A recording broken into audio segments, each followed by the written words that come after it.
नमस्कार,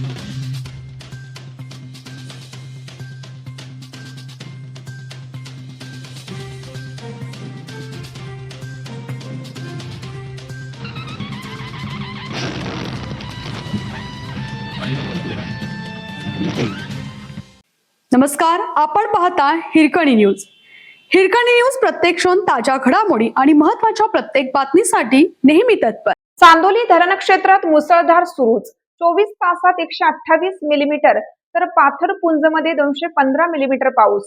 कृष्णा नदीवरील 9 बंधारे पाण्याखाली. चांदोली धरण परिसर क्षेत्रात गेल्या 3-4 दिवसापासून सलग अतिवृष्टी सुरूच आहे. पाणलोट क्षेत्रातील पाथरपुंज येथे गेल्या 24 तासात 215 मिलीमीटर पाऊस झाला आहे. यामुळे धरण 44% भरले असून 15.24 टीएमसी इतका पाणीसाठा झाला आहे.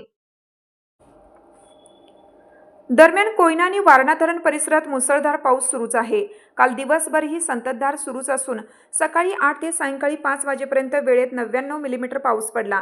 गेल्या 24 तासात वारणा धरणातील पाणीसाठ्यात 1 टीएमसी तर एकूण आवाकेत 4.4 टीएमसी इतकी लक्षणीय वाढ झाली आहे.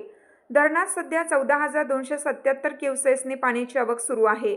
मात्र अजूनही धरणातून विसर्ग पूर्णपणे बंदच आहे. चांदोली धरण परिसरातील गेल्या 24 तासात 128 मिलीमीटर पावसासह एकूण 550 मिलीमीटर पावसाची नोंद पर्जन्यमापक केंद्रावर झाली आहे. वारणा नदीवरील 5 आणि कृष्णा नदीवरील 4 बंधारे पाण्याखाली गेल्याने वाहतुकीवर परिणाम झाला आहे. मांगले सावडे पूल सलग 3ऱ्या दिवशी पाण्याखाली असून आता बंधाऱ्याला जोडणारा रस्ताही वाहून गेला आहे. त्यामुळे पर्यायी मार्ग सुरू करण्यात आलाय. कृष्णा नदीवरील वाळवा तालुक्यातील बहे तसेच मिरजमधील सांगली व म्हैसाळ तर शिरोळ तालुक्यातील राजापूर येथील बंधारेही पाण्याखाली गेले आहेत.